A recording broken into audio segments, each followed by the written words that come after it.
Y'all look like I've been eating powdered donuts or something. Hold on, let me get a little grease. Yeah, we good now. Welcome back to the channel. We got another fishing video for you here today. Once again, we not fishing. Excuse the wind, y'all. I had the coolest setup. I was chilling in the back, had the swing going, had great POV. But this cool, it'll work, and then I'm out the wind. So if you do hear the wind, I do apologize. Let's get to the video. Today we talking co-angler etiquette. The things you need to know as a co-angler, fishing a lot of tournaments with people you don't know, or fishing tournaments with people you do know. It's still good to have good co-angler etiquette if you're fishing the BFL, Major League stuff, or you just fishing little fruit jars with some people you just met.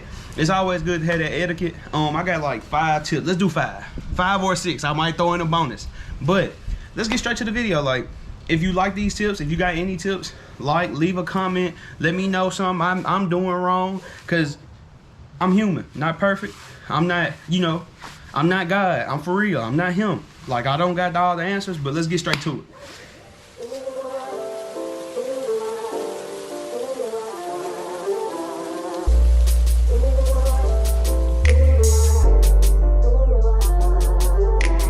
First tip I got for y'all, pack light.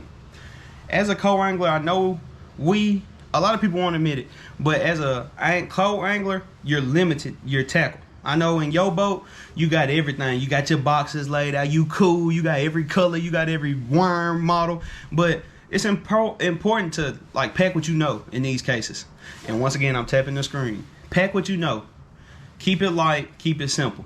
I do like being a co-angler for the simple fact you can't overcomplicate your fishing. You bring what you know. You use it. If you get your bites, you good. If you don't get your bites, you know to fix your that's the word I'm looking for. Fix your presentation. Make it cuter. Switch your cadences up. Because you take your confidence base with you. I know that for a fact. You're not finna put something you don't use in your bag. Oh, I got this right here. It's going to catch them. Because you ain't used it before.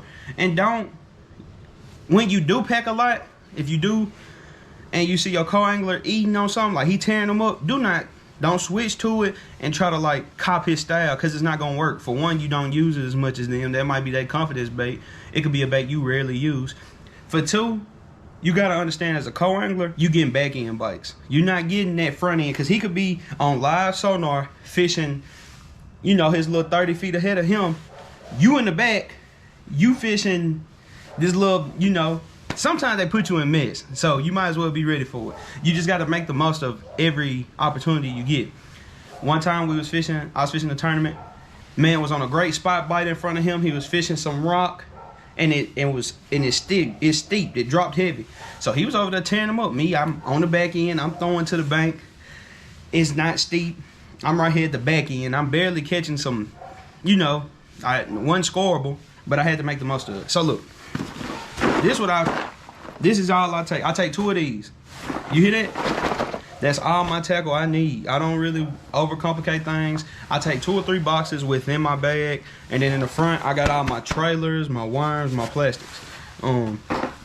My second bag is for camera, water, you know, my essentials for living. I need a little something to eat, need a little something to drink. That's why you got your second bag. Your first bag is for your baits. Your colors, 2 or 3 colors. You're gonna fish some rivers or some lakes where in the front is dirty and the back is clear. That happens. Make sure you got your natural, make sure you got your dark presentation. But that's it. Like, pack light. Just keep it simple for everybody, even you, and it'll pay off in the long run, trust me. Second tip. For the second tip, this is how I always do it. I research my lakes. I'll make another video too, how I prep as a co-angler. But I'm usually packing 2 finesse, 2 moving, 2 spinning, 2 bait caster. Really just depends on the tournament, but like that's my default loadout. I got 2 spinning, I got 2 moving. My spinning, I got medium action, something I can throw my shaky heads on. If I gotta throw like a light jerk bait, small, if I gotta throw a small swim bait, any small moving baits, I got a rod for it. That 7 to kind of make up for everything I'm trying to do. Or I have my second rod, which is like my drop shot. I have a really light rod. I got a really light one. I got one that's kind of stout. That way, if I gotta throw a light moving bait, my finesse, I can make it work within those 2 rods. Now, when it comes to my moving rods, my bait casters, I got something for, in this case, I got my crankbait rod, and then I got a rod with some heavier, like, you know, some heavy action, got some backbone when I gotta throw like the chatterbaits or any of my bigger swim baits, things like that. I can't really go into detail right now because this is just for general speaking. You just want to make sure you have rods for every occasion. Usually I'm taking 4. Now, one tournament I took 2, I regretted it a lot. I ended up going up to 3. I found out 3 was cool, but it was going to be nice to have that extra spinning rod. So then that's when I brought in my 2-2. Now that works. A lot of people won't mind, but it's important to like talk it out with your co-angler. Usually you get that information, or if you know them, you have that information. Usually the anglers won't leave you out to dry though, as long as you know you being respectful and you fishing your pars, you're not trying to overfish, you know, overstep your boundaries in their boat. They'll usually look out for you. If you don't bring a certain rod, he'll be like, well, I got this if you want to give it a try. Out of my respect, I don't know if it's a pride thing. It's not really pride, it's just me trying to be a better angler. I always turn down stuff that's given to me because I gotta, you know, do with what I got. Because if he wasn't in the boat, if it was my boat, I would have to use what I have. Now, of course, I got more in my boat, but still, just be respectful with it. They always look out for you. If they catching them on a certain bait and you don't got it, they not just gonna that's too bad. Like he gonna flip you a little pack, say use that. That's what I'm getting them on. Like they always look out for you. But your rod selection, make sure that's something that's important. I'll kind of tie back this to the next video when I talk about how I prep for tournaments, so that way you know, like when you're doing your prep, you know what rods to take.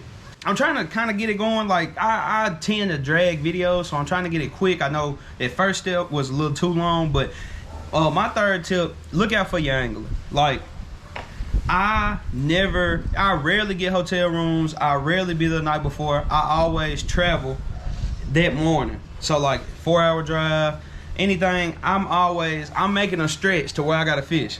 If it's a 4-hour, 2-hour, it don't matter. I always shoot a message to the angler, like, cause I'm passing every gas station. He passed gas stations too, but I'm passing every gas station. So I'm like, you know, I gotta stop here and get a little gas. You need something, man? Just pull up. If you know him, he like drinking a Coke with a sausage, egg, and cheese. Have your bag out. Like, look out for him, cause you in his boat or their boat. You in their boat. You're doing what, you know. You got to be the co-angler. So as the co-angler, step up sometime and make that extra, you know, effort for your angler, because they technically don't got to have you in their boat unless it's where they have to. But still, like, that's when you being a kind person come in. Gas money, I always, what's your cash app? I don't never carry cash. I'm like, what's your cash app? I got you a little gas for the boat. You want to always look out, be courteous of others. Usually, I don't know everybody else's price. It really just depends on the day of fishing. I always track that in my head. Like, I shouldn't, but the minimum I'm giving is like 35. Cause I'm looking out. I don't really know new age boats gas prices, but I know my boat. So that 35 gonna go a long way in my boat. And theirs, it might tickle the gas tank, but I've never had somebody turn it down or say that wasn't enough. And I always ask, like, is that good? And you know, a lot of people be like, yeah, that's great, but they could be like, man, motherfucker cheat, he cheat. But I still do my part and pitching in. Other things, looking out for your angler when you fishing. Don't, like I said earlier, don't overstep. Don't get to throwing in their spots. They've been going to these lakes. They've been practicing. They got a game plan. They want to execute. So you, being a co-angler, just take your backseat role and make the most of being in the back seat. Like, if he throwing top water, he done practice top water all day, he not going to catch every bass on the top water. He's not going to hook every bass on top water, because fish tend to miss the top water. Not because the angler not like that. He could be him, but the bass can miss that top water bite just because. So that's when you get your cleanup bait. Throw you a little crawl or something going through there while he throwing that. Like, you got to know, if you was in the boat by yourself and you throwing a top water, you know if you miss him, you always got a plan B right there. And he got the trolling motor going. He can't really hit that plan B like he usually would. That's when you go ahead and hit that plan B and you can catch that fish. That's just rule of thumb. Like, y'all got to understand, you know what baits complement what baits. Certain baits. If he catching them on a jerk bait and he tearing them up, but he's missing a few, you can you gotta know what get down there. If you want to throw something a little more stationary, get that drop shot out there about same depth, or depends on how deep he is, of course. You can throw something that's not what the angler is throwing and still eat while being respectful. Like if he in a spot and he got the power poles down and he fishing this little nook where he tearing them up, just play. You got to play back in. Sometimes you just got to play roll. It's not the best roll at times, but it's a roll nonetheless. So just always look out for your angler. You know, take care of the angler because they taking care of you in a sense. So I said 5 or 6. I really don't got many more. I might be missing something, but make the most of your opportunities is my last tip. Like we just talked about it, but always don't get to a spot that you are uncomfortable with, or you feel like because he got the boat turned a certain way, you're not gonna catch something. Cause you can always make an opportunity out of nothing. I've done it many times. You don't gotta get feisty with the angler. Like, hey, can you turn the boat a little bit? Let me get some of that. You ain't gotta get none of that. It's plenty more out there for you to get. Now, he can have this spot marked where he fighting school and fish. You just gotta know. You gotta play your role. You gotta throw back in your other areas. Just kind of look around, kind of know it. And don't be afraid to ask the angler sometime. And this is something I kind of don't do just because I'm me. Like, I'm not really a people person when I don't know people. But asking depth, water temperature, they got all these fancy depth finders. They got all the new age electronics. I've never fished with an angler in a big tournament where they didn't have the brand new stuff. Like, one dude asked me to get on the trolling motor. I'm over there. It's comfortable. Everything just feel like you in a car, like it's smooth. So they got all this new age technology when it comes to fishing. Don't be afraid to ask questions like that. I always ask their fishing type. When I meet them for the first time, I ask, are you a power fisherman or do you fish slow? Because like I got this bag set for a tournament. It's already set. But if he tell me, oh, I do a lot of power fishing, I know what to add and what to take out. Always keep you a little something just in case. If it's a junk fishing day, they got no choice but to adapt. But if he tell you, oh, I slow fish, we ain't going fast, make sure you pack slow. I had one dude tell me, do you know how to use a shaky head? I said, why, yes, I do. But he was throwing shaky head, had a hard time. I put on that Texas rig, got a crawl on there, I started catching them. It's just kind of relating to the angler's fishing style. Be able to relate, or be able to adapt. Because not every angler gonna say your favorite thing. And that's a part of fishing. Even when you got your own boat, like, you got to figure out where the fish are biting, what they biting, the patterns, just picking up on everything. So that's a good tip. Really, I didn't really have that one in there, but it's kind of like in there. Another thing, I do got 5. Do things you're comfortable doing. If you go fishing and he like, hey, can you bag this? Can you bag it in? If you can't bag it in, don't bag it in. Don't get over there and embarrass yourself. Like when I'm at BFLs, I don't bag in boats. I really don't bag in boats ever, honestly, unless it's mine. Because it's not that I can't. I'm excellent at it. I can bag up just about in anything. And you give me the smallest crevice, I'm going to yank that boat in there and we going to pull it out. Simple as that. But the thing is, these people pay for their boats. They got, they pay top dollar for their trucks, their boats. They got their truck seats how they want. Things like little things like that people don't really pay attention to matter. It matters a lot to me. Like if I ask you to bag my boat in and I come back and I'm sitting like this in the seat, I'm like, I'm gonna be mad, but in reality I asked. But I don't bag in people's boats. The most you can get out of me is driving that truck out and parking. That's it, cause it's just out of respect. Like it's your stuff. I understand you don't care, but I care. Like I don't want to do that. I had one tournament where I bagged in somebody's boat. I bagged it in perfect. Everything went good, and I went up and parked. Everything was great. It's just I'm not comfortable doing that because it's not mine. Because what if something happened? That was my mindset. What if I hit something, or what if something go wrong? So you have to be like, just kind of be observant about that.